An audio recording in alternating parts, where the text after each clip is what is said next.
audience to either make a comment or share a question of 30 seconds or less. Because we do want to get out in a reasonable time. They have services here tomorrow. So, the Imam of the Islamic community of Santa Barbara, Yama, and Steve, who is the rabbi of our largest synagogue in town, and thank you for being here. Doug asked me to ask the first question of both of you, and you can figure out who has to go first so the other one has more time to think. But Doug's question of you was, are there parallels in your tradition of ways that God is trivialized? And what are they? Mm-hmm. Want me to go? Go for it. All right. Well, as you were talking, Doug, the story that I was thinking of was an old Jewish story about Abraham. Of course, the father of all three religions. And this is not in the Torah. It's not in the Bible, but it's in the Midrash. And I'm curious whether it is also in the Muslim or Christian traditions. But it's the story of Abraham, who, as a little boy, according to the Midrash, in the Torah we don't hear about his childhood at all. But in the Midrash, the story is that Abraham's father was in the religion business. He was a seller of idols. And there's a famous story about Abraham as a little boy that his father leaves him in charge of the shop one day and goes out and when his father has left, Abraham takes a stick and smashes all of the idols in his father's shop, and except for the largest one, and leaves the stick in the hand of the largest idol. And when his father comes back, his father says, "Abraham, I left you in charge. What happened?" And Abraham said, "Dad, you wouldn't believe it. It was amazing. That big idol took the stick and smashed all of the little idols." And his father says, "Abraham, this idol can't do anything." And Abraham says, "Well, then why do you worship it?" And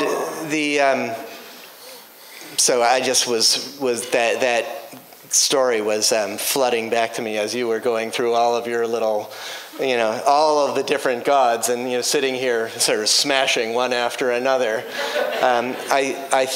I think that what you're talking about is the problem of idolatry,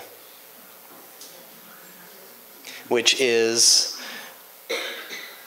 it's perhaps the central problem of in the Hebrew Bible. It's the great challenge, and I don't think it's any less of a problem today than it was 3,000 years ago. That's the way in classical Judaism we talk about the trivialization of God. It's idolatry.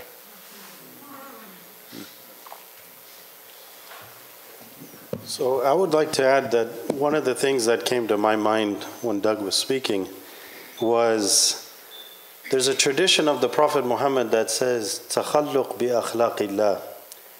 Align yourself up with the great attributes of God. And almost all of them, but most of what you mentioned, I just kept thinking of parallels in Islam, in the Quran, in the traditions of the Prophet Muhammad, where we have a lot of those problems. And what's beautiful to me about Islam is much of that is answered in the Quran. When you read it, you'll see the balance between those who bring God low, those who ascribe unto God that which does not befit him. And it's constantly says, Subhana, he's transcendent beyond all that. And there's this constant theme in the Quran where you're always reading, and every time you think you understand God and you think you understand his greatness, it says, Subhana, glory be to him. He is transcendent beyond what you can even imagine. Although we use he, again, God, being God, is in Islam nothing you can picture or imagine. What the Quran calls, وَلَمْ يَكُنْ لَهُ كُفُوًا أَحَدٌ. He is beyond. God is beyond any description you can give him. And in this taking on the characteristics of God, we have a tradition that says, "Man arafa nafsahu arafa rabbahu." Whoever knows himself knows his Lord. Much of these projections are human imperfections that they've, projected onto God. God is as God has always been.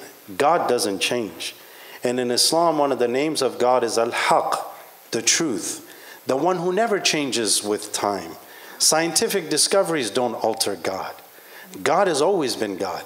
But your perceptions, your understanding, your philosophies, your morals keep changing over time. And the Islamic argument to that is, if it keeps changing, it must have a singular truth.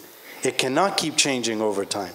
And that's where I think for us, when you look at much of what you said, I feel like it's there in Islam.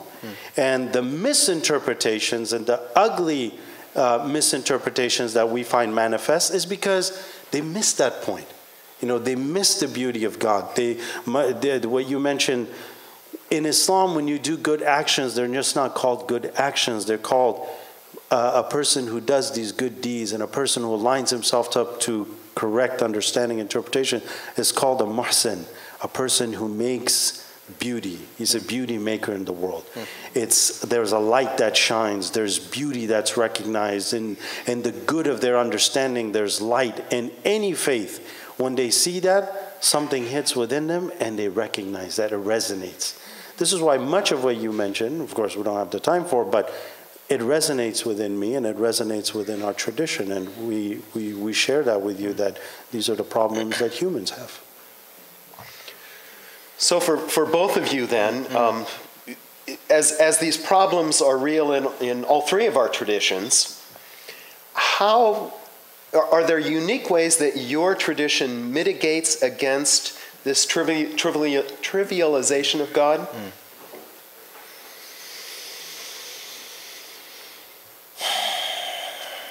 Well, I guess the thing that comes to my mind, and again, I was hearing this in your talk, Doug, is at least in my tradition,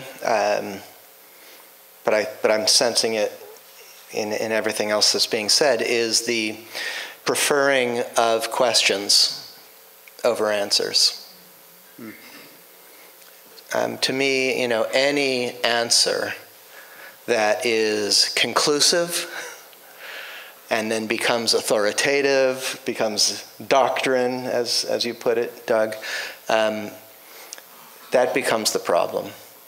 And a powerful question is ultimately the only, that's the stick that smashes the idols. And in our tradition, and I can't speak for others, but in our tradition, nothing is holier than a powerful question.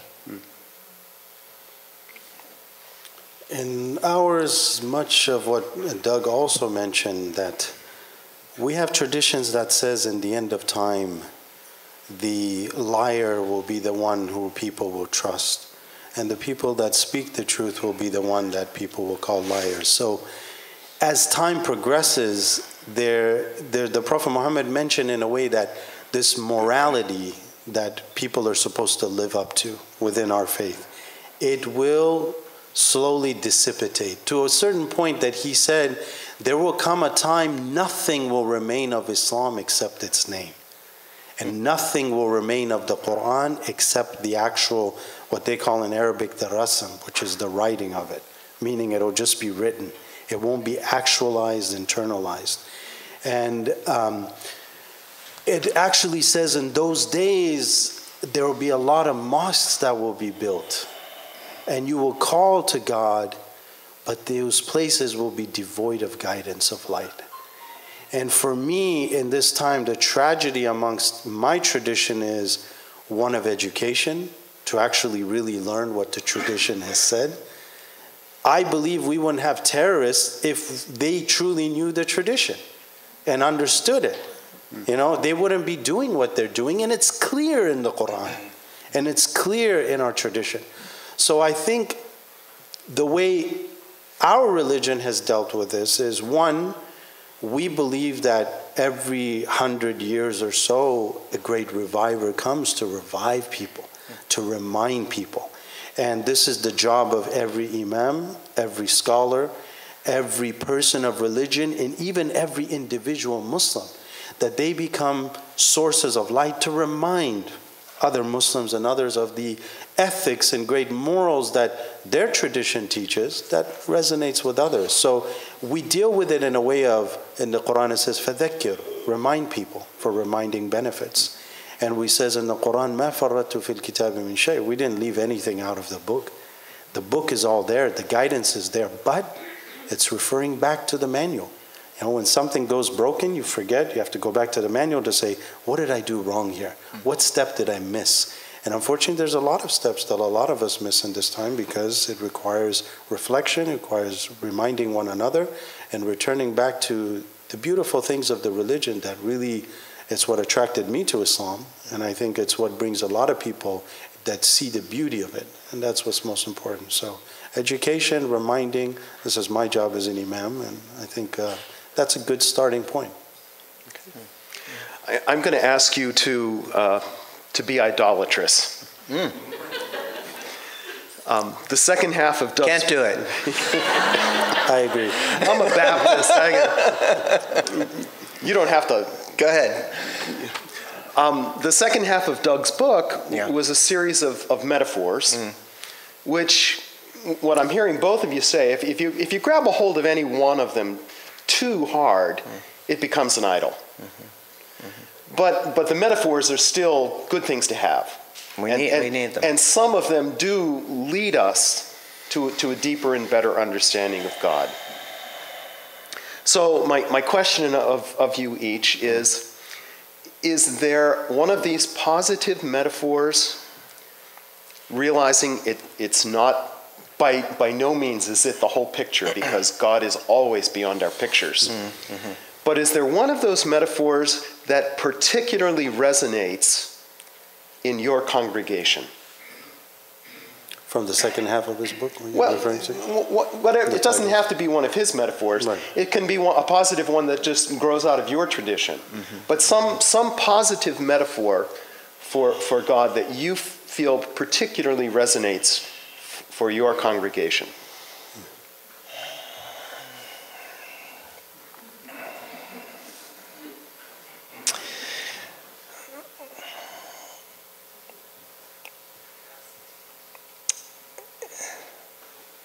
Well, the answer that's coming up for me, in this moment, and it is somewhat inspired by this guy tonight, is the words of Jeremiah, who says that your word is fire.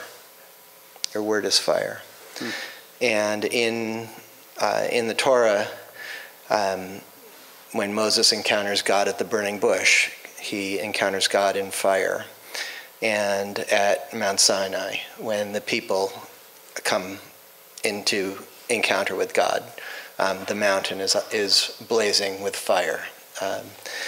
And there's something about fire as an image, this creative, destructive, living but more than alive essence that I can't say anything about my congregation. I have no idea what works for them. So all I'm talking really is about myself. Okay, that's fair. The image of fire as an image for the divine, and we bring the Sabbath in every Friday night by lighting candles, and that is a moment of bringing divinity into our homes, into our synagogue. But it's really, and we're trying to also bring it into our hearts, and so that's a little bit. I can't really think of, when I think of metaphor, quite a bit of the Quran to me, what is not metaphor in a sense, except that the hereafter in a way is, everything that is described about it is type of metaphoric in the sense that its reality is only known to God. That they're just ideas that gives you, for example, the descriptions of paradise in Islam are descriptions of things you understand from the world. But the Prophet Muhammad says that it is nothing any eye has ever seen, any imagination has ever thought of or conceived of. It's just something beyond that. But apart from that, I think when we think of something positive or something beautiful, I think the Quran, when Doug was mentioning about compassion and mercy, we see that in the very, very beginning of every prayer that we do, every drink, food we eat, everything that a Muslim does will be Bismillahir Rahmanir Rahim, with the name of God, the most gracious, most merciful. So in a way, there's the world itself, everything is reflective of the attributes of God manifesting before you some of his incredible, what we call jalal, magnificence, this type of power that manifests before you. At the same time, the beauty, the awe, that this world is reflective of these great attributes of God that in a way reminds you of those divine attributes. But apart from that, I'm not really bringing that together, comparing it. How about you, Doug? When you think about these metaphors for God, and look at the Christian community here, is there one that that speaks to your heart as one that you yearn to see more fully actualized? Well, as I mentioned, the greatest change in our understanding of God came at the Exodus, where God now is empathetic. Mm-hmm. The very essence, the very character of God, the mind of God, however you want to express it, is compassion or love. And in our scriptures, it even says that God is love. So wherever love is happening, God is present. Mm-hmm. When love is not happening, God is absent. Pure and simple. Hmm. So I don't think of God as some grand old man or something like that. I think God is a relationship as empathy, compassion, love, agape. That to me is God. We in our congregation, we used to sing on Mother's Day, I have seen the hands of God in your hands. I've seen the face of God in your face. Basically, that's where God is. In the love and the hands and feet of those who are loving. Nothing more. Yama, Steve, do you have any questions or comments you want to make to Doug? Well, I have one basic question, and I know it's probably a long story, but Doug, you made reference to the religious world that you came out of, and obviously you've been on a long journey, but I'm just curious if there was one teacher or experience or encounter that was particularly pivotal in terms of your own movement from where you were to where you've come. Oh, very gradual. Mm-hmm. I was fortunate at Wheaton College to have a geology professor who wouldn't let us graduate until we countered flood geology. You know, that the flood created the Grand Canyon and everything, and that the Earth is more than only 6,000 years old. Uh-huh. At Fuller, I happened to be the student teacher of George Ladd, who was famous for disposing of dispensationalism, which probably that's a word that most of you don't Heard know. it, but never. Yeah, but it was, again, it's very structured view of reality, very end times orientated.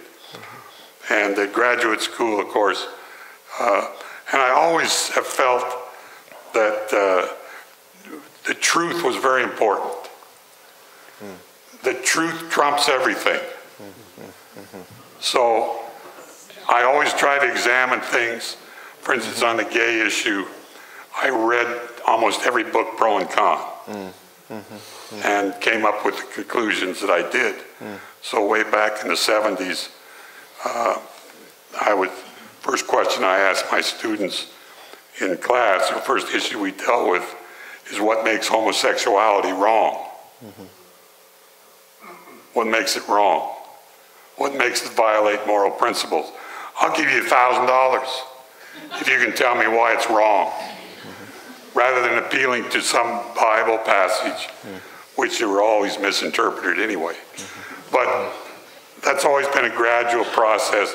I've always wanted to search out the truth, no matter where it led me. And I still feel that today. Yeah. Thank you. The truth really matters. Yeah, somebody once said to me, this was many, many, many years ago, and it hit me, and it penetrated that God is not afraid of the truth.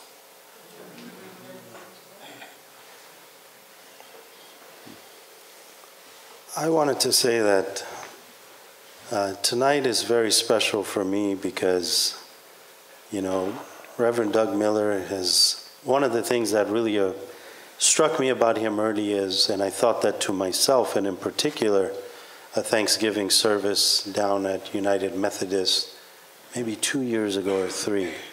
I remember watching you up there speak, and I said, this is what I thought in my head: who in America right now speaks the truth like this man does, and stands up to injustice and lies, in particular about my community, the way he defended us that night.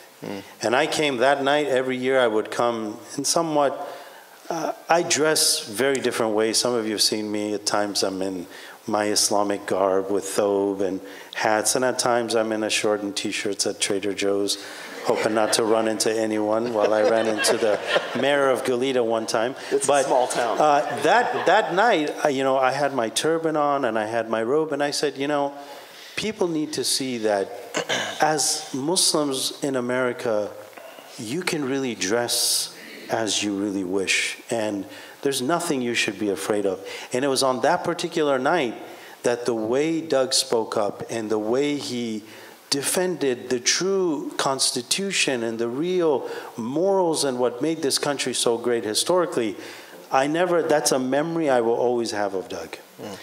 And another thing that my wife mentioned just tonight that really struck me was, as Reverend Doug asked myself and our dear friend Rabbi Steve to be here together, is my wife did a program about 5 years ago, I think was, at City College.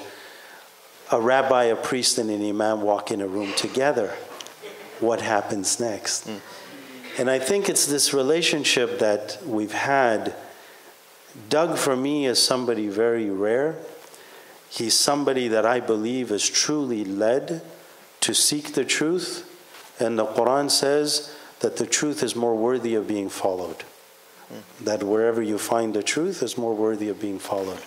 So to me, I want to thank him from my heart and on behalf of our Muslim community that we've had somebody so special that we're losing the quality of these kind of people on earth.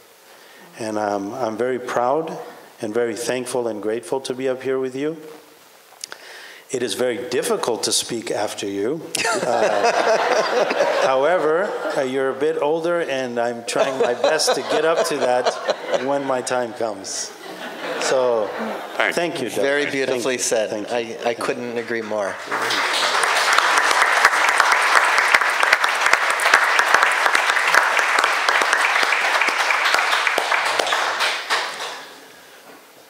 I think we're at the point where we can take a few questions or comments From the audience, again, 30 seconds. One question, one comment, 30 seconds, and we've got about 10 minutes. I am the general manager now of the Showers of Blessings, and thank you for giving me that opportunity. But I also sometimes curse you for this. I got a call last night from people that I've dealt with at the shower who are in desperate straits down in Tarzana, and in LA. And it seems that the deeper I get involved in helping those that are disadvantaged, the more I can get torn up, and the more it eats me up. And how do you deal with that? All of you, how do you deal with that? Well, again, to me, a person of character identifies with the most vulnerable in our society. And one of the things that, to me, character counts. And so I love what I do, what I've been doing, although I've had to cut back, as you know. But it's just the wonderful people I meet with the houseless and the insights I get. Jeff Bard made a comment the other day about Donald Trump and said, maybe Donald Trump will have a Damascus experience, the road to Damascus experience. And of course, repentance is part of all our traditions. I mean, people can change. People can repent. And that's kind of what keeps me going, is that I hope I can be a change agent just in the little possible ways I can. I'm just a drop in a bucket. But at least maybe I want to be at least a drop.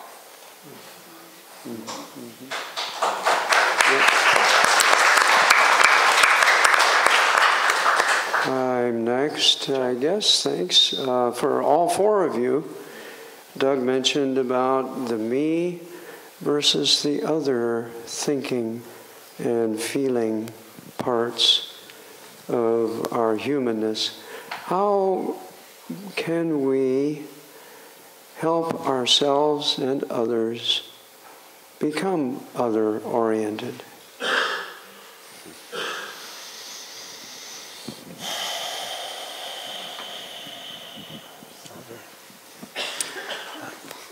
I think, John, the first piece is a thing that Doug has alluded to multiple times this evening, and that is to really encounter the other. And when we allow our experiences with the other to cause that kind of pain for us, that is transformative, and it makes us into more whole people. But it is painful, and it's frightening, and it's hard work. But it is the very best part of all of our traditions, and I see some folk here from other religious traditions, and it's the best part of theirs as well. Mm-hmm. That as we open ourselves to that possibility of, as Martin Buber said, the I-thou encounter, that transforms everything. But it's something we work at. I would just add that I think it is scary at first, but one of the wonderful things about, for example, our interfaith community that I think we've all found is that as soon as we start talking, we discover our brotherhood. That we're all family. We're all the same. We're all human. And so there's that initial fear of the other that somehow we have to help each other overcome, but then it doesn't take very long to discover our commonality, and it's so pleasureful. And I would say that the Prophet Muhammad, he summarizes this very beautifully in a way that links all of our connection, at the same time eradicates arrogance that separates one from another, whether that's pride in your race or the country you come from or whatever background.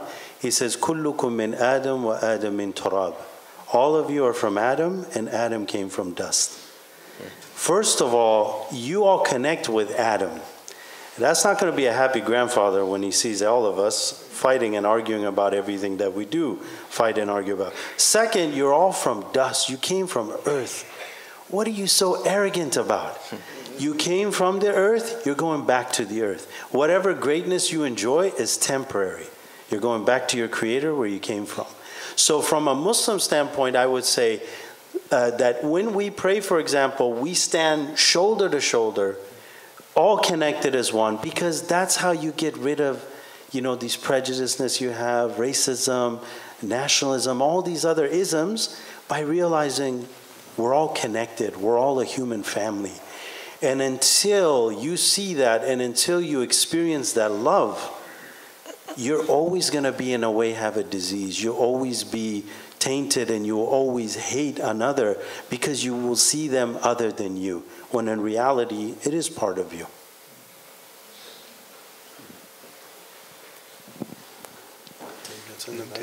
My question is regarding today's, income inequality, and the greed that we see kind of manifest in the political sphere, and what can are the three faith traditions say at this time to that problem, to speak to the powers that cause this divisiveness and cause people to be greedy, to hold on to what they got, what they have, and rather than resolve the inequality that we see, in our society. You go, Doug.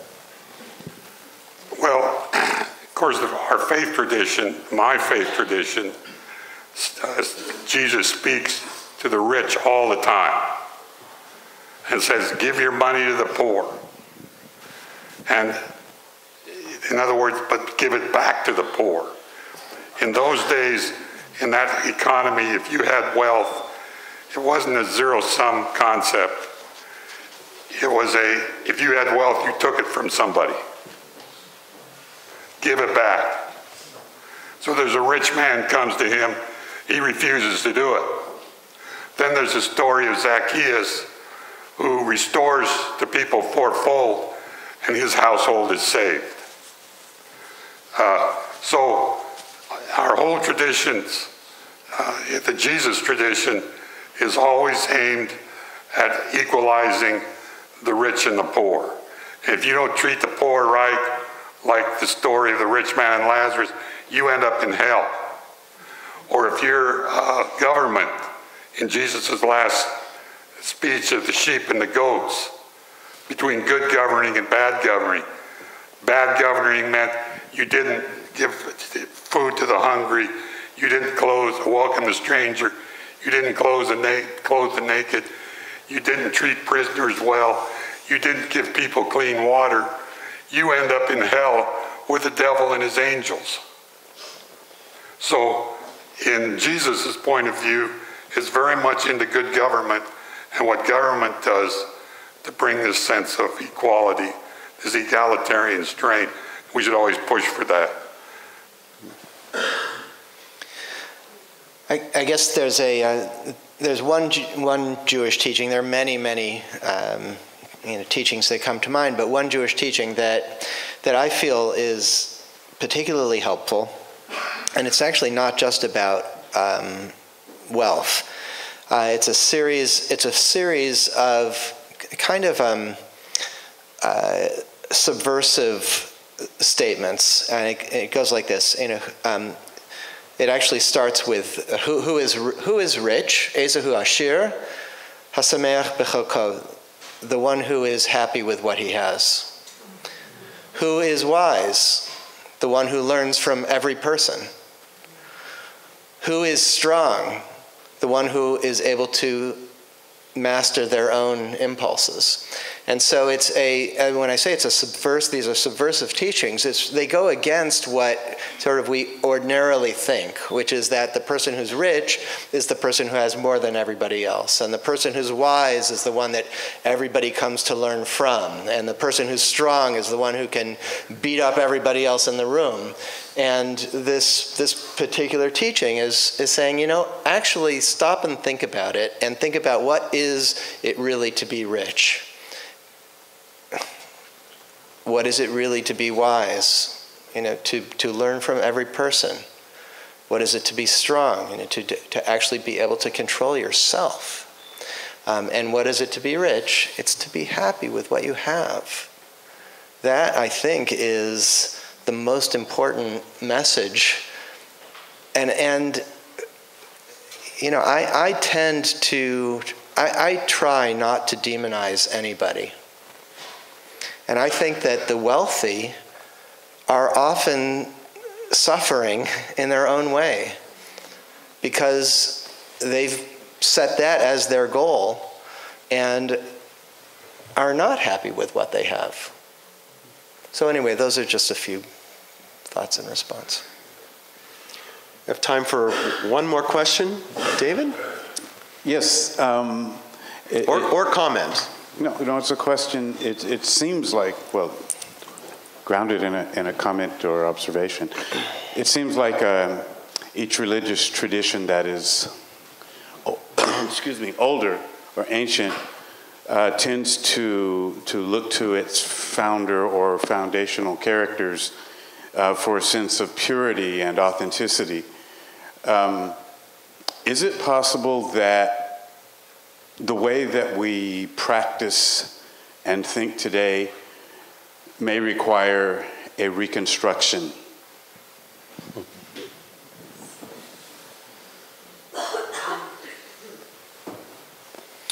Yes. I would say yes, but I think that's always been true. I think for us Muslims, and kind of answering that other question about economic inequality, is that the Muslims look to the Prophet Muhammad as the best example, and he was given a choice between being a rich king and a prophet like Solomon was, or to be poor without wealth and a servant of God, and he chose the second. And the reason he chose it is he said, most of my community will be poor. And so that when they look at him as an example, they will never be able to relate to somebody who lived very rich and had all that wealth. And we know stories of the Prophet Muhammad, like 3 months he ate only dates and water. Over a month and a half would go without food being cooked. And that taught Muslims that you have to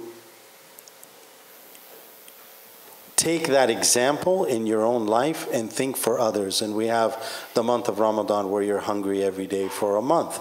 So it gives you time to really think about those less fortunate. So that, and again, in Islam, it's not necessarily wrong to be rich, but you're called, if you're ghani shakir, if you are somebody wealth and you're grateful to God, giving, then you would earn your rewards with God. As mentioned earlier, if you have wealth with the intention of helping the poor, that's the kind of rich people we want. And I think the question Reverend David mentioned was, I think for us as a Muslim, it's not, I would look at, it's not that what the founder brought, Prophet Muhammad, that needs to be reconstructed or any of that, but it's what he brought needs to be renewed and needs to be re-looked at. The Prophet Muhammad, at his time, there was an African slave at that time, whom was liberated and given a great status, that the Prophet says, what is it that you do that I hear your footsteps in front of me in paradise? What is it that you're doing? They elevated him to the highest stations.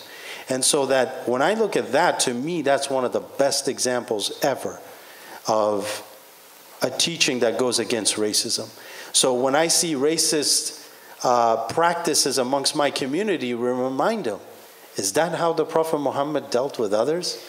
He saw somebody one time make a remark, a racist remark.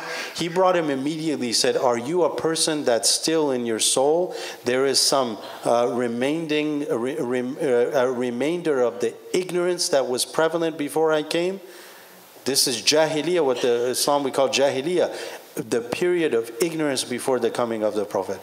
It's actually, to me, it's that reviving what he stood for, what he taught, that is absolutely missing in our time.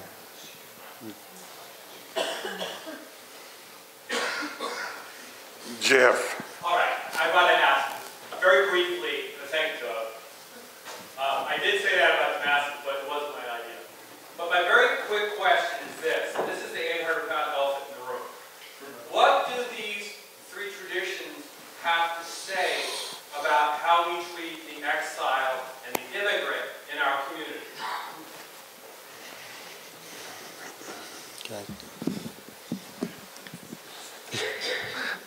My tradition says, love the stranger, because you were strangers in the land of Egypt. In the Quran it says, يُؤْثِرُونَ عَلَى أَنفُسِهِمْ وَلَوْ كَانَ بِهِمْ خَصَاصَةٌ. They prefer others over themselves, although they're in more need of that than the immigrants that came. And the example, unfortunately, and you see that in some Muslim countries now, with what happened in Syria and the massive amount of immigrants and others who went different places seeking refuge, is that one of the greatest rewards in Islam is to take care of a refugee, an immigrant, a person seeking help from others. And this is a quality that is praised in the Quran, is what is called ithar, preferring others over yourself and giving to them although you're in deep need of it. In fact, the Prophet Muhammad, when the Muslims went to Medina, he paired up all the believers as a brother of another immigrant who came there, so that they had to share their homes, they had to share their food, they had to share their clothing, and they had to share their business and everything else. And he taught them that this is the brotherhood you need to embody. And the Christian community also picks up on Leviticus 19, where the famous command, love your neighbor as yourself, is found. And then a little later on in that same chapter, it says, love the immigrant as you love yourself. In other words, this great command is put in the context of the immigrant, because you were once immigrants in Egypt. And Jesus picks up on that and calls it the greatest command.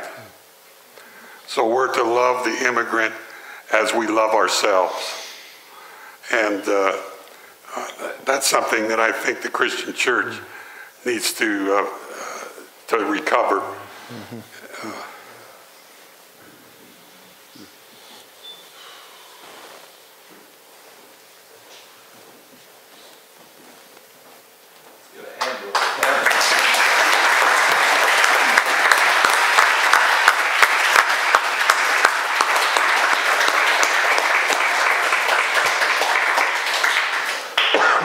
This is why I cherish being called an interfaither.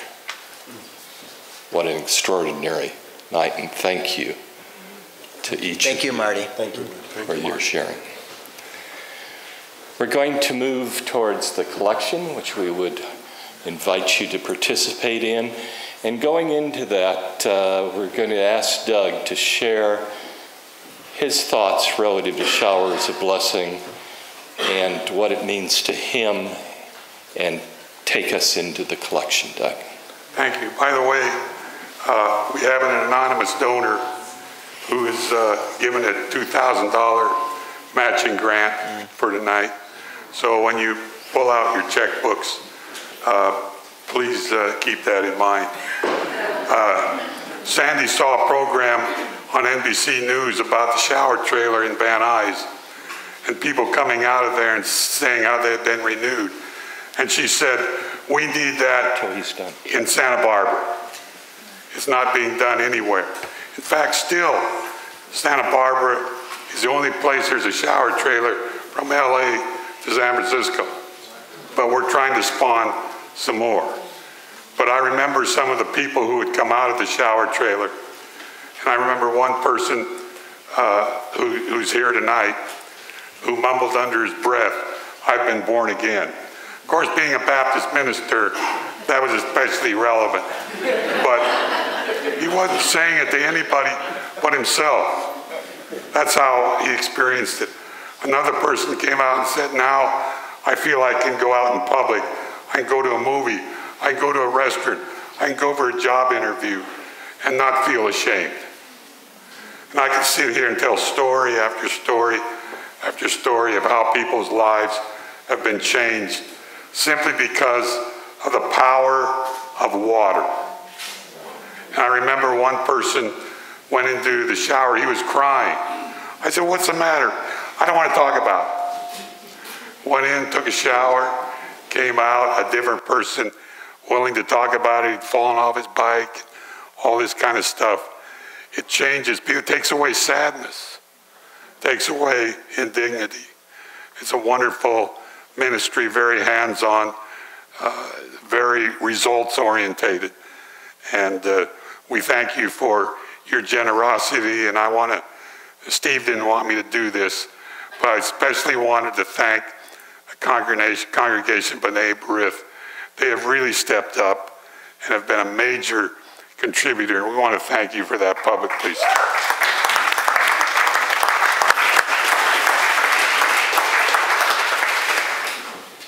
So we asked, this has been our evening with Doug. I think we've all been touched. As we conclude the evening, we would like to give to Doug a special memento of the evening. And I ask that our guests join me with a presentation that we have for Doug.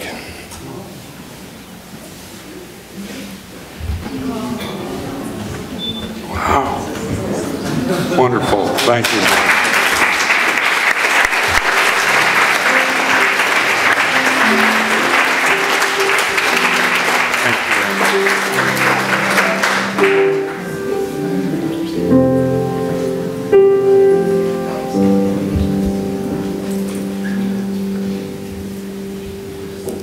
Doug, would you like to say something in closing? Thank you very much, Marty. Thank you all for coming. I appreciate it. And remember that the basis of our tradition is love your neighbor, but also love your enemy. That's a powerful statement, and I hope that's something that we'll be able to flesh out in the next years, that we learn how to love our enemy and that we eliminate eneminess from the face of this earth.